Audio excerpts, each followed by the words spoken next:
പിന്നെ ഒന്നുള്ള വേറൊരു ആരോപണം എന്നുള്ളത് ഞാൻ സംസ്ഥക്കാർ ഉന്നയിക്കുന്ന സംശയങ്ങളാണ് ഞാൻ ചോദിക്കുന്നത്.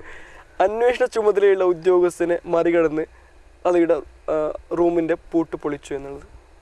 അന്വേഷണ ഉദ്യോഗസ്ഥൻ എന്ന് പറയുന്നത് അന്ന് സർക്കിൾ ഇൻസ്പെക്ടർ അഷ്റഫാണ്. എൻ്റെ കൂടെ അഷ്റഫ് സർക്കിൾ ഇൻസ്പെക്ടർ ഉണ്ടായിരുന്നില്ല എന്ന് അവർക്ക് തെളിയിക്കുകയാണെങ്കിൽ ഞാൻ ഈ ഭൂമുഖത്തു നിന്ന് തന്നെ തിരോധാനം ചെയ്യാൻ തയ്യാറാണ്. വെല്ലുവിളിക്കുകയാണ് ഞാൻ. അന്വേഷണ ഉദ്യോഗസ്ഥനായ അഷ്റഫിൻ്റെ കൂടെ അല്ലാതെ ഞാൻ ആ റൂമിലേക്ക് പോയിട്ടില്ല എന്നുള്ളത് അവർക്ക് തെളിയിക്കാൻ പറ്റുമെങ്കിൽ തെളിയിക്കട്ടെ. ഞാൻ വെല്ലുവിളിക്കുകയാണ് ഞാൻ. പിന്നെ അവിടുത്തെ വിരലടയാളം എടുത്തില്ല എന്ന് പറയുന്നു. അതല്ല, അന്വേഷണ ഉദ്യോഗസ്ഥർ എടുത്തിട്ടുണ്ടല്ലോ, വിരലടയാളം എടുത്തിട്ടുണ്ട്. ആകെ ചെയ്യാത്തത് പട്ടിയെ കൊണ്ടുവന്നിട്ടില്ല എന്നുള്ളതാണ്. അന്ന് ഞാൻ പിന്നെ സർക്കിൾ ഇൻസ്പെക്ടർ അന്വേഷണ ഉദ്യോഗസ്ഥനോട് ഞാൻ ചോദിക്കുകയും ചെയ്തു, എന്തുകൊണ്ട് ഈ നായനെ കൊണ്ടുവന്നില്ല എന്നുള്ളത് ഞാൻ ചോദിക്കുകയും ചെയ്തു. അദ്ദേഹം പറഞ്ഞൊരു റീസൺ എനിക്ക് കുറച്ച് റീസണബിളായത് തോന്നി. എന്നാലും ഞാൻ അയാളോട് പറഞ്ഞു അത് ചെയ്യേണ്ടതായിരുന്നു നിങ്ങൾ എന്നത്. കാരണം ഖാലിയുടെ ബോഡിയിൽ ഒരു നായ വന്ന് മണത്ത് നോക്കുന്നത് അന്ന് കൂടുതൽ പ്രകോപനം ഉണ്ടാക്കുമോ എന്നുള്ള ഒരു പേടി കൊണ്ടാണ് അന്ന് നായയെ കൊണ്ടുവരാതെ ഒഴിവാക്കിയത് എന്നാണ് സർക്കിൾ ഇൻസ്പെക്ടർ. പിന്നെ നായനെ കൊണ്ട് വലിയ ഉപയോഗം ഏടിയും കിട്ടിയതായിട്ട് ചരിത്രത്തിലില്ല, ഞങ്ങളുടെ പോലീസ് ചരിത്രത്തിലില്ല. ചില കേസുകളിൽ ഇതേപോലെ തന്നെ തുമ്പുണ്ടായിട്ടുണ്ടെങ്കിൽ തന്നെ അത് പോലീസിൻ്റെ മിടുക്ക് കൊണ്ടാണ്. അല്ലാതെ നായ ഇതേപോലെ തന്നെ പോയിട്ട് ഒരു പ്രതിയെ പിടിച്ച ചരിത്രം പോലീസിൻ്റെ ചരിത്രത്തിൽ എവിടെയുമില്ല. അതൊരു അപാകത തന്നെയാണ്. ഞാൻ സർക്കിൾ ഇൻസ്പെക്ടറോട് അത് പറയുകയും ചെയ്തിരുന്നത്, അത് നിങ്ങളുടെ ഭാഗത്തുനിന്ന് അപാകത തന്നെയാണ് എന്നുള്ളത് ഞാൻ സർക്കിൾ ഇൻസ്പെക്ടറോട്. എപ്പോഴാണ് ഈ അപാകത ശ്രദ്ധയിൽപ്പെട്ട് തന്നായിരുന്നു? അല്ലെങ്കിൽ അല്ല, തുടർന്ന് വന്ന 3-4 ദിവസം കഴിഞ്ഞിട്ട് പത്രത്തിൽ പിന്നെ ഏതൊരു വാർത്ത വന്നതിൻ്റെ അടിസ്ഥാനത്തിലാണ് ഞാൻ സർക്കിൾ ഇൻസ്പെക്ടറോട് ചോദിച്ചത് എന്തുകൊണ്ട് പിന്നെ നായയെ കൊണ്ടുവന്നില്ല. അപ്പോൾ നായയെ കൊണ്ടുവരാത്തതിൻ്റെ റീസൺ അയാൾ പറഞ്ഞത് ഇതാണ്. പക്ഷേ അത് റീസൺ അത്രത്തോളം എനിക്ക് പോലീസിൻ്റെ കണ്ണിലൂടെ നോക്കുമ്പോൾ അത് ശരിയാണെന്ന് എനിക്ക് തോന്നിയിരുന്നില്ല.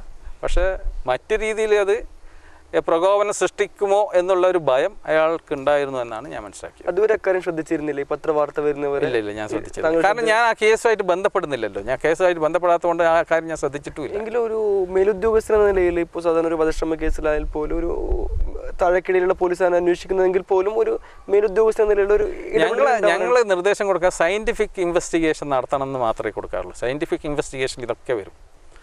ഈ പിന്നെ ഫിംഗർ പ്രിൻ്റ് വരും, ബാക്കിയുള്ള എല്ലാ പിന്നെ ഇത് വരും, ഈ ബോഡിയുടെ പിന്നെ ഫിംഗർ പ്രിൻ്റ് വരും. ഇതൊക്കെ ഇതേപോലെ തന്നെ സയൻറ്റിഫിക് ഇൻവെസ്റ്റിഗേഷൻ നടത്തണമെന്ന് ഉള്ള നിർദ്ദേശം മാത്രമേ ഞങ്ങൾ കൊടുക്കാറുള്ളൂ. എന്തൊക്കെ സയൻറ്റിഫിക് ഇൻവെസ്റ്റിഗേഷൻ നടത്തണമെന്നുള്ളത് അന്വേഷണ ഉദ്യോഗസ്ഥൻ്റെ മാത്രം ചുമതലയാണ്. അദ്ദേഹമാണ് തീരുമാനിക്കുന്നത് എന്തൊക്കെയാണ് സയൻറ്റിഫിക് ഇൻവെസ്റ്റിഗേഷൻ വേണ്ടത് എന്നുള്ളത്. ഗ്രൗണ്ട് റിയാലിറ്റി അറിയുന്ന ഒരു ഉദ്യോഗസ്ഥനാണ് അത് തീരുമാനിക്കേണ്ടത്. അന്നേരം ഫിംഗർ പ്രിൻ്റ് എടുത്തിരുന്നെന്നാണ് എന്നോട് ഇൻവെസ്റ്റിഗേറ്റിംഗ് ഓഫീസർ പറഞ്ഞിരിക്കുന്നത്. സ്വാഭാവികമായിട്ടും താങ്കൾ ഒരു ഇസ്ലാം മത വിശ്വാസി എന്ന നിലയിൽ താങ്കൾ കൂടുതലറിയാം ഒരു ഖാലി എന്ന ഒരു വ്യക്തി ഒരു സമുദായത്തിന് എത്രത്തോളം പ്രധാനപ്പെട്ടൊരു വ്യക്തിയാണ്. അദ്ദേഹത്തിൻ്റെ ഒരു മരണം സംഭവിക്കുമ്പോൾ, അദ്ദേഹം ഒരു ദുരൂഹമായ രീതിയിൽ മരണം സംഭവിക്കുമ്പോൾ എത്രത്തോളം ഒരു ആശങ്ക, ഒരു വേദന സമുദായത്തിലുണ്ടാകുമ്പോൾ താങ്കൾക്ക് സ്വാഭാവികമായി അറിയാം. സ്വാഭാവിക സംസ്ഥാന ആധികാരിക ഒരു സംഘടന കൂടിയാണ്. ഇതുമായി ബന്ധപ്പെട്ട് സമസ്തക്ക് ആദ്യം തന്നെ ചില ആശങ്കകളും ചില ഇതൊക്കെ ഉണ്ടായിരുന്നു, അവരുടെ ചില ആവശ്യങ്ങളൊക്കെ ഉണ്ടായിരുന്നു.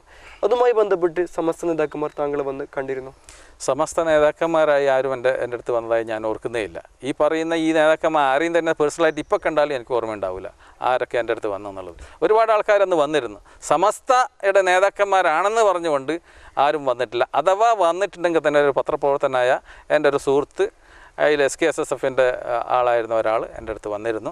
ആ കേസിനെ കുറിച്ച് ചോദിച്ചിരുന്നു. ഒരു പത്രപ്രവർത്തന നിലയിൽ വന്നതാണ് അത്. അദ്ദേഹം പത്രപ്രവർത്തകൻ എന്ന നിലയിൽ വന്നതായിരിക്കുമെന്നാണ് ഞാൻ കരുതുന്നത്. അദ്ദേഹം SKSSFൻ്റെ ഒരു നേതാവ് ആയിരുന്നു ആ സമയത്ത്. പക്ഷെ അദ്ദേഹം വന്നിരിക്കുന്ന ഒരു പത്രപ്രവർത്തകൻ എന്ന നിലയിൽ ആണെന്നാണ് എൻ്റെ വിശ്വാസം. അല്ലാതെ ഇതേപോലെ പിന്നെ പറഞ്ഞ SKSSFൻ്റെ ഒരു നേതാക്കന്മാരും എന്നെ വന്ന് കണ്ടിട്ടില്ല. പിന്നെ നേരെ ഒരു റിപ്പോർട്ട് കണ്ടു, SKSSFൻ്റെ നേതാക്കന്മാർ വന്ന് ഫോട്ടോ എടുക്കാൻ ഞാൻ സമ്മതിച്ചില്ല എന്നുള്ളത്. എൻ്റെ ഓഫീസിൽ വന്നിട്ട് അങ്ങനെ ഒരു സംഭവം ഉണ്ടെങ്കിൽ അവർ അന്ന് തന്നെ ഇതേപോലെ തന്നെ പറയണ്ടേ, ഞങ്ങളെ ഫോട്ടോ എടുക്കാൻ സമ്മതിച്ചില്ല DYSP എന്നുള്ളത്. ബാലിശമായ ആരോപണങ്ങളാണ്. ഒരു പിന്നെ എന്നെ കാണാൻ വേണ്ടി വരുന്ന ആൾക്കാരൊക്കെ ഫോട്ടോ എടുത്തിട്ടാണോ പോകുന്നത്? എൻ്റെ പിന്നെ ഓഫീസിൽ വരുന്ന ആൾക്കാർ ഫോട്ടോ ക്യാമറയും കൊണ്ടാണോ വരുന്നത്? എന്നെ കാണാൻ വരുന്ന ആൾക്കാർ എന്നെ കണ്ട് സംസാരിക്കാനല്ലേ വരുന്നത്. പിന്നെ അഥവാ അവർ ക്യാമറ എടുക്കണം, എൻ്റെ ഫോട്ടോ എടുക്കണമെന്ന് പറയുന്നുണ്ടെങ്കിൽ ഞാൻ തീർച്ചയായും ഞാൻ നിന്ന് കൊടുക്കുമായിരുന്നു. ഞാൻ അങ്ങനെ ഒരു ബാലിശമായ പിന്നെ ആരോപണം കൂടി ഞാൻ ഇന്നലെ കണ്ടിരുന്നു അതിനകത്ത്. അല്ല, ഇപ്പോൾ സമസ്ത ഒരു SKSF ജില്ലാ പ്രസിഡന്റായ ഇബ്രാഹിം വസീഫ് ജഡിയാർ അടക്കം പറയുന്നത് താങ്കൾ ഒന്ന് കണ്ടിരുന്നു എന്നാണ് അവസാനം. ഞാൻ ഓർക്കുന്നേ ഇല്ല അദ്ദേഹത്തിന്. ഇപ്പോഴും കണ്ടാലും എനിക്ക് ഓർമ്മ വരില്ല. കാരണം ഇത് JDR ആരാണെന്നത് എനിക്കിപ്പോൾ വ്യക്തമായിട്ടില്ല. ആരാ പിന്നെ അദ്ദേഹത്തിനെ ഞാൻ നേരിട്ട് കണ്ടിട്ടില്ല എന്നാണ് എനിക്ക് തോന്നുന്നത്. ഇനിയിപ്പോൾ കണ്ടെങ്കിൽ ഫോട്ടോ കണ്ട പരിചയത്തിൻ്റെ മുകളിൽ കണ്ടതെന്നല്ലാണ്ട് അദ്ദേഹമായിട്ട് എനിക്ക് യാതൊരു ബന്ധം ഉണ്ടായില്ല. അഥവാ അങ്ങനെ ഉണ്ടായിരുന്നെങ്കിൽ അദ്ദേഹത്തിന് സമസ്തൻ്റെ ഇന്ന നേതാവ് എന്നുള്ള നിലയിൽ എന്നെ ബന്ധപ്പെട്ടിട്ടില്ല എന്നാണ് എനിക്ക് തോന്നുന്നത്. അല്ലാതെ പിന്നെ വന്ന് കണ്ടുപോയോ എന്നുള്ളത് എനിക്ക് പറയാൻ കഴിയില്ല. ഒരുപാട് ആൾക്കാരന്ന് വന്ന് കണ്ടിരുന്നത്. എന്നിട്ടും സമസ്തക്ക് ഇത്രത്തോളം, സമസ്തയുടെ പോഷക സംഘടനകൾക്ക് ഇത്രത്തോളം ഒരു വിദ്വേഷം മനസ്സിലാക്കുന്ന നമ്മൾ പ്രസ്താവനകൾ കാണുമ്പോഴൊക്കെ നമ്മൾ മനസ്സിലാക്കുന്നത് വല്ലാത്തൊരു വിദ്വേഷം വെച്ച് പുലർത്തുന്ന കാര്യങ്ങൾ. ഞാനൊരു ഉദാഹരണം പറയാം.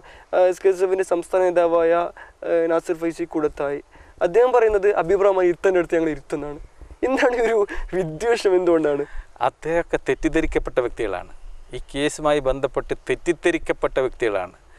ഇത് അന്ന് ഊതി വീർപ്പിക്കാനുള്ള ഒരുപാട് ആൾക്കാർ എൻ്റെ ശത്രുക്കളായിട്ടുണ്ടായിരുന്നു. ആ ശത്രുക്കളൊക്കെ തന്നെ ഒന്നിച്ചുകൂടി അതിന് വലിയ ഒരു വാർത്താ പ്രാധാന്യം കൊടുത്ത് അതിൽ ട്രാപ്പായി പോയ വ്യക്തികളാണ് ഇവർ. വീണുപോയതാ. അല്ലാതെ ഞാനും ഈ പിന്നെ SKSF തമ്മിൽ യാതൊരു അടിസ്ഥാനപരമായിട്ട് യാതൊരു വിദ്വേഷമില്ല. വളരെ പിന്നെ സ്നേഹത്തോടെയുള്ള നേതാക്കന്മാരൊക്കെ എനിക്ക് അറിയാം. ഈ പ്രശ്നങ്ങൾ ഉണ്ടായതിന് ശേഷം ഈ SKSF ആൾക്കാരുമായി ഞാൻ ബന്ധപ്പെടാറുണ്ട്. കുറേ പേര് ഇതേപോലെ തന്നെ അന്നേരം ഇതേപോലെ തന്നെ എന്നെക്കുറിച്ചിട്ട് വിമർശന വിദ്യ പ്രസംഗിച്ച് നടക്കുന്ന സമയത്തും SKSF മറ്റ് നേതാക്കന്മാരുമായി ഞാൻ ബന്ധപ്പെടാറുണ്ടായിരുന്നു. അതിനൊന്നും യാതൊരു ഭംഗവും ഉണ്ടായിട്ടില്ല. കുറച്ച് പേര് ഇതേപോലെ തന്നെ തെറ്റിദ്ധരിക്കപ്പെട്ടിട്ടുണ്ട്. അവർ തെറ്റിദ്ധാരണ നീങ്ങുമെന്നാണ് ഞാൻ മനസ്സിലാക്കുന്നത്. എൻ്റെ പ്രസ്താവന അങ്ങനെ അല്ല എന്നുള്ളത് മനസ്സിലാക്കിക്കൊണ്ട് അവരും എന്നെ അംഗീകരിക്കണമെന്നാണ് എനിക്ക് പറയാനുള്ളത്. അല്ല, താങ്കൾക്കെതിരെ ഒരു ശത്രുത ഉണ്ടായിരുന്ന കുറച്ച് പേർക്ക് ഒരു കയ്യിൽ കിട്ടിയ ഒരു ആയുധമായിട്ട് കാലി കേസ് മാറുകയായിരുന്നു. അവർ SKSF നേതാക്കന്മാരെ കൂടി ഉപയോഗിച്ചുകൊണ്ട് എന്താണ് താങ്കളോട് ഇത്ര ഒരു ശത്രു തോന്നാനുള്ള എന്തെങ്കിലും ഒരു കാരണമാണ്? വെറുതെ ഒരു താങ്കളെ പോലെ ഒരു പോലീസ് ഉദ്യോഗസ്ഥനോട് അത് റിവീൽ ചെയ്യാൻ എനിക്ക് ബുദ്ധിമുട്ടുണ്ട്. ആ ശത്രുതനെ കുറിച്ച് റിവീൽ ചെയ്യാൻ ബുദ്ധിമുട്ടുണ്ട്. അത് ചെമനാട്ടുകാർക്കറിയാം, ബാക്കിയുള്ള സ്ഥലത്തുള്ള ആൾക്കാർക്കറിയാം എന്തൊക്കെയാണ് ആ ശത്രുതയുടെ പുറകിൽ എന്നുള്ളത്. എല്ലാവർക്കും അറിയുന്ന സംഭവമാണത്. അതിൻ്റെ അടിസ്ഥാനത്തിൽ വന്ന ഒരു പിന്നെ തെറ്റിദ്ധാരജനകമായ വിഷയമാണ് ഈ ഖാലി കേസ്.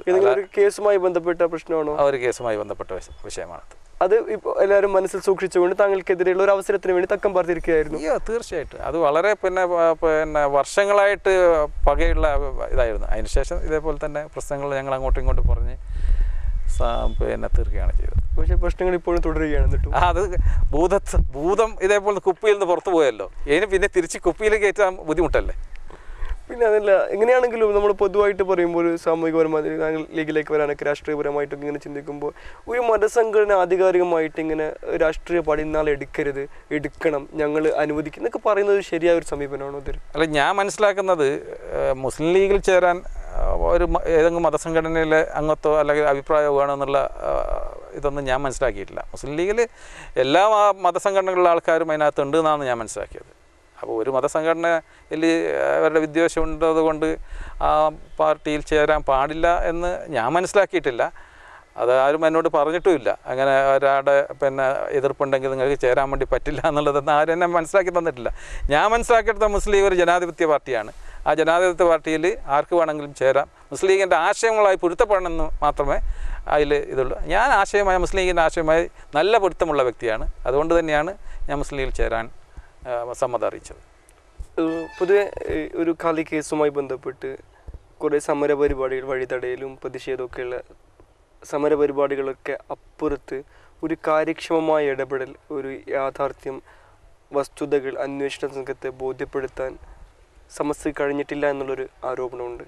താങ്കൾ എങ്ങനെ നിരീക്ഷിക്കുന്ന?